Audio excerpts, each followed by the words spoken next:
জাতীয় ঐক্যমত্য কমিশনের যে বৈঠক হয়েছে সেখানে বিএনপি, এনসিপি, জামায়াত সহ আরও অনেক রাজনৈতিক দল ইনভাইটেড ছিল কম্বাইন্ডলি।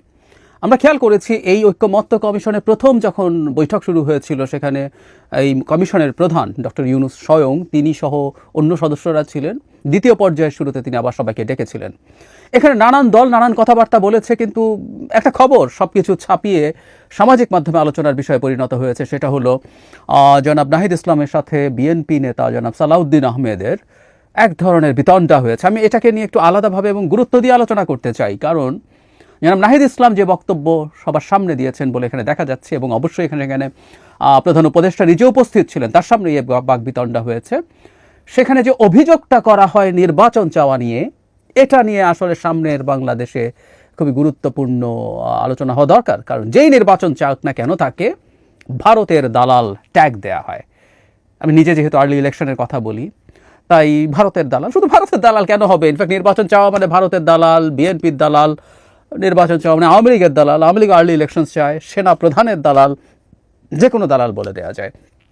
নাহিদ ইসলাম এই ধরনের আলাপ করেছেন, আমি সেই জায়গায় আসবো তাদের বক্তব্য নিয়ে। কিন্তু এমনি ওভারঅল কী ধরনের আলাপ আলোচনা হয়েছে আমার মনে হয় সেটা একটু বলা দরকার আছে। নির্বাচনের সময়ই আসলে আমাদের সামনের রাজনৈতিক প্রেক্ষাপটের প্রধান বিতর্কের বিষয় হয়ে দাঁড়াচ্ছে, এতে কোনো সন্দেহ নেই।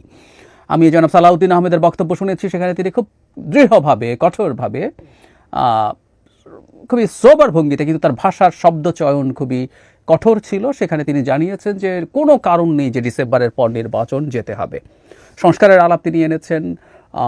তার বক্তব্য থেকে বলছি যে আর্লি 3 মাস আগেই তারা যেসব সংস্কারে সব দল একমত হয়েছিলেন সেগুলোর বাস্তবায়ন কেন শুরু হয়নি সেই প্রশ্নটা তিনি করেছেন রাইটলি। এই কথা আমি অনেক দিন থেকে বলছি যে সরকার যদি সংস্কারকে ভিজিবল করতে চায়, এর মধ্যে অনেক সংস্কার করে ফেলা যেত।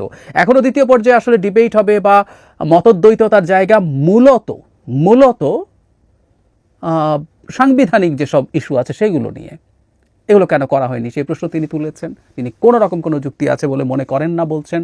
জনাব নাহিদ ইসলাম আবার পাল্টা তাদের বক্তব্য হচ্ছে এরকম, তারা বাইরে এসেও সেটা বলেছেন। আমার মনে হয় নাহিদ ইসলামের আগে জামায়াতের বক্তব্য বলা উচিত। বাংলাদেশের ভোটের রাজনীতিতে, নির্বাচনী রাজনীতিতে এনসিপি কিছুই না এখনও, শুধুমাত্র আমাদের এই মুভমেন্টের কিছু সিগনিফিক্যান্ট ফেস আছে বলে আমরা তাদেরকে গুরুত্ব দেই, আদারওয়াইজ কিচ্ছু না। সামনে নির্বাচনে এনসিপি কোনো ফ্যাক্টর না, এটা আমাদের মেনে নিতে হবে। কোনো একদিন তারা ফ্যাক্টর হয়ে উঠবেন কিনা তার পরবর্তী নির্বাচনে ডিপেন্ড করবে তারা কীভাবে তাদের রাজনীতি সাজাবেন সেটার উপর। যাই হোক, জামায়াতের কথা বলছি, এই মুহূর্তে তারা নিবন্ধন ফেরত পেয়েছেন। নিবন্ধন না থাকলেও তারা তো নিষিদ্ধ দল ছিলেন না, তারা দ্বিতীয় সর্বোচ্চ দল, সবচেয়ে বড় দল। তারা খুব রিজিড হয়েছেন তা না, আমরা বুঝলাম যে জামায়াতে ইসলামী ইভেন ডিসেম্বরেও নির্বাচন মানতে পারেন, তবে তাদের প্রেফারেন্স আমার মনে হলো রমজানের আগে ফেব্রুয়ারি মাসের ওই একটা টাইমলাইন আছে, আরেকটা হচ্ছে এপ্রিলে।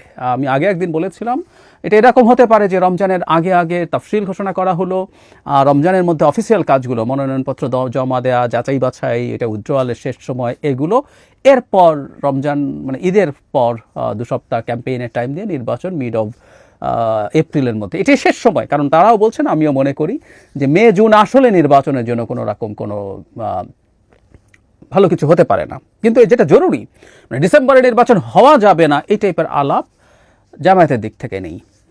এনসিপি যে কথাটা বলেছে সেটা ভেরি ইন্টারেস্টিং। সেটা হচ্ছে তারা চান কোনোভাবেই জুলাই চার্টারের আগে যেন নির্বাচনের তারিখ ঘোষণা করা না হয়। আমরা খেয়াল করব তাহলে জুলাই চার্টার জুলাই মাসে হবে। এখানে বিএনপির সাথে কিন্তু তারা ক্রমাগত কনফ্লিক্ট করে যাচ্ছেন, আর সেই জায়গাটায় আসবো। তাহলে জুলাই মাসে যদি চার্টার হয় তার আগে করা যাবে না, এবং জুলাই চার্টার দেখে তারা জানাবেন নির্বাচন কবে হওয়া উচিত। খুবই উদ্ভট কথা কেন বলছি?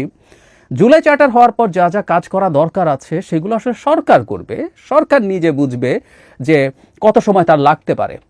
এখানে একটা ইন্টারেস্টিং ব্যাপার আছে, জনাব সালাউদ্দিন আহমেদের বক্তব্যে যে ডিসেম্বর নিয়ে অনেক কঠোর কথা বললেও একটা ইন্টারেস্টিং বাক্য তার বক্তব্যের মধ্যে ছিল, সেটা হলো এর চেয়েও যদি বেশি সময় লাগে সরকার তাহলে জনগণের সামনে সেটা ব্যাখ্যা করবে। ইনফ্যাক্ট আমরা এই কথাটাও বহুদিন থেকে বলছি, এই যে ছোট প্যাকেজ আর বড় প্যাকেজের নামে ডিসেম্বর আর জুনে বারবার সরকার বলছে যে কেন বড় প্যাকেজ বা কোন কোন কাজগুলো করার জন্য 6 মাস বেশি সময় লাগতে পারে বলে সরকার মনে করছে, সেটা তাদেরকে জানাতে হবে। উনি তাই বলেছেন। কিন্তু এনসিপি বলছে তারা জুলাই চার্টার দেখে নির্বাচন কবে হতে পারে বলে হবে তারা সেটা জানাবেন। খুবই কিউরিয়াস। যাই হোক, এগুলো হচ্ছে মোটামুটি বক্তব্য।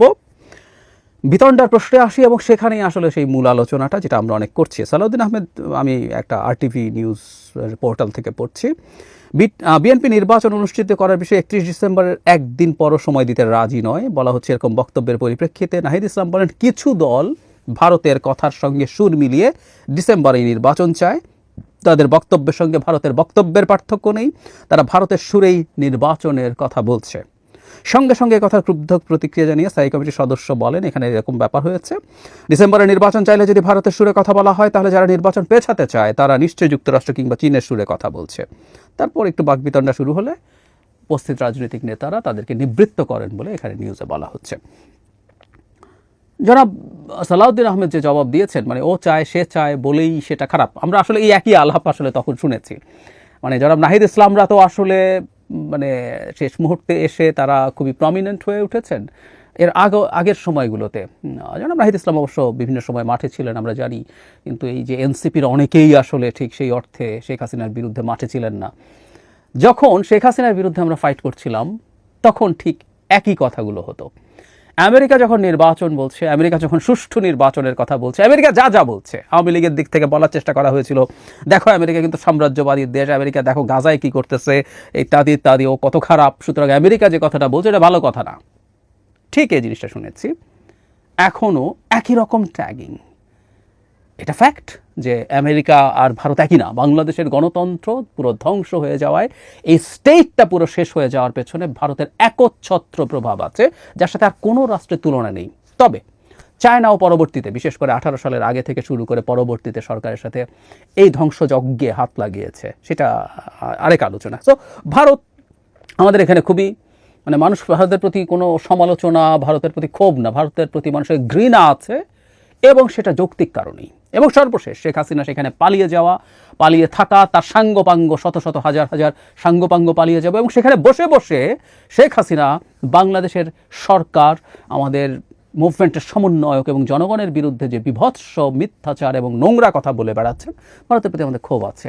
সেই ভারত নির্বাচনের কথা বলছে, দ্রুত নির্বাচনের কথা বলছে। এটাও দেখলাম জনাব সালাউদ্দিন আহমেদ অ্যাড্রেস করেছেন যে ভারত নির্বাচনে কিন্তু ইনক্লুসিভ ইলেকশনের কথা বলছে। জনাব সালাউদ্দিন বলছেন কিছু দলকে তো আপনারা অলরেডি এক্সক্লুড করেই দিয়েছেন, তাহলে আসলে ভারতের আগের নির্বাচনে একটু দ্রুত নির্বাচনের ক্ষেত্রে যে ইনক্লুসিভনেস, সেটা তো আর এক্সিস্ট করে না।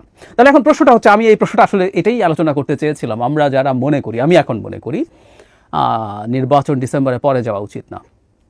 এ কারণে আমাকে সমানে সবাই অনেকের দালাল বলছেন, কারণ আমার বক্তব্য অনেকের সাথে মিলে যাচ্ছে। আমি কারো দালাল কিনা কি দালাল, আমার মনে হয় কোনো একদিন এটা নিয়ে একটু কথা বলতেও চাই, কারণ আপনাদের অনেকের মধ্যে এই ধরনের বোধ তৈরি হয়েছে। আমি আমার অবস্থানটা একটু ক্লিয়ারও করতে চাই। প্রচুর মন্তব্যে আপনারা একই ধরনের কথা বলছেন, আমি গোল্লায় গেছি, আমি শেষ হয়ে গেছি, ইত্যাদি ইত্যাদি। যাই হোক, কোনো অসুবিধা নেই, আমি আপনাদের চিন্তাকে, আপনাদের অবস্থানকে শ্রদ্ধা করি, কিন্তু আমারও কিছু বলার আছে। তো যাই হোক, যেটা বলছিলাম, এই যে এখন ভারত চাইছে, তাই আমি চাইছি, সো আমিও ভারতের দালাল হয়ে গেছি।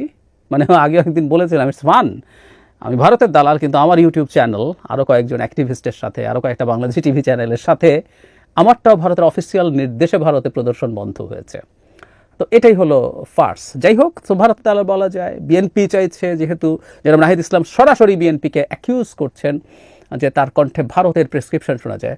মজার ব্যাপার হচ্ছে, একজন খুবই গুরুত্বপূর্ণ ইনফ্লুয়েন্সার, অতি গুরুত্বপূর্ণ, অতি ইনফ্লুয়েন্সিয়াল ইনফ্লুয়েন্সার, তিনি ঠিক এই ন্যারেটিভটা দীর্ঘদিন থেকে মাঠে রাখছেন, এবং মাঠে রেখে ভারতের বক্তব্য, বিএনপির বক্তব্য, সেনাপ্রধানের বক্তব্য, তো জনাব নাহিদ ইসলামের কণ্ঠেও তারই তো ভয়েস শোনা যায়। আমরা যদি এভাবে বলি, তো তিনি কি সকাল বিকাল তার সাথে কথা বলে এসব তার রাজনীতি করেন?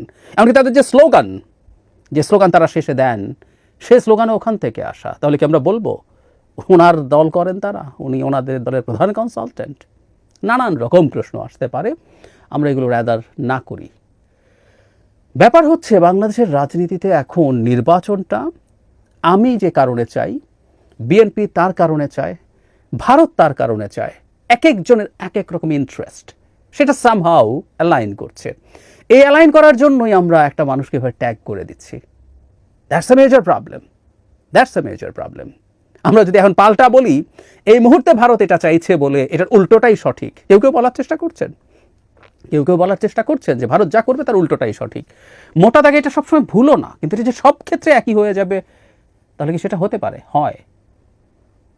ভারত যদি বলে বাংলাদেশে নির্বাচন হোক তো তাহলে নির্বাচন তো ডিসেম্বর না। ভারত যদি বলে যে অ্যাজ আর্লি অ্যাজ পসিবল, তাহলে নির্বাচন তো তাত্ত্বিকভাবে যত সম্ভব পেছনে দিয়ে যাওয়া দরকার, 5 বছর সরকার টিকায় দেওয়া দরকার। ভারত যেহেতু নির্বাচনের কথা বলে, আমরা নির্বাচন দিতে চাই না।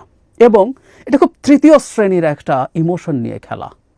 বাংলাদেশের মানুষের যেহেতু ভারত বিরোধিতা আছে, ভারতের প্রতি ঘৃণা আছে, ওটাকে উস্কে দিয়ে এই সরকারকে রেখে দেওয়ার একটা তৃতীয় শ্রেণীর কৌশল এটা।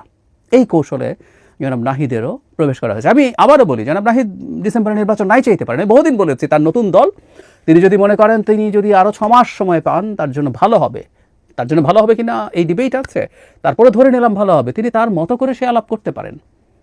যে নির্বাচন ডিসেম্বরে চাইছে তার গায়ে ট্যাগ লাগানোর কোনো দরকার নেই, সত্যিই কোনো দরকার নেই। তিনি খুব ক্লিয়ারলি এই জিনিসটা বলতে পারেন। এটা করার মাধ্যমে যে রাজনীতিটা বাংলাদেশের মাঠে আনার চেষ্টা করে, যেটা খুবই হালকা সস্তা ধরনের রাজনীতি, নতুন বন্দোবস্তের কথা বলা একটা রাজনৈতিক দলের কাছে আমরা আরেকটু বেশি বেটার ইন্টেলেকচুয়াল ফাইট দেখতে চাই, সেটা তারা নিয়ে আসুন। ডিসেম্বরে নির্বাচন চাইতেই হবে তা না, প্রত্যেকটা দল তার ইন্টারেস্টের ব্যাপার আছে। আমি বহুদিন থেকে বলেছি, ইভেন এনসিপি যদি সময় বাড়ানোর জন্য নানান রকম ইস্যু সামনে এনে সেটা বাড়ানোর চেষ্টা করে, পিছিয়ে দিতে চায় নির্বাচন, তার স্বার্থের জন্য সেটা ঠিক আছে। জাস্ট একটা কথা বলেছিলাম, এনসিপি যেন এই সরকারকে আনলিমিটেড টাইমের জন্য এক্সটেন্ড করার একটা খেলা আছে, আসলে খেলাটা আছে, আমরা খুব ভালো মতো জানি। এনসিপি যাতে ওটা টুল না হয়, এটা টুল হলে এটা সবচেয়ে দুঃখজনক হবে, এটা বাজে হবে। এর বাইরে পলিটিক্স তো হবেই, পলিটিক্স হওয়াই উচিত, এভাবেই পলিটিক্স হয়। কিন্তু তারা সেই বাজে পথে গেলেন, বাজে জায়গায় গেলেন।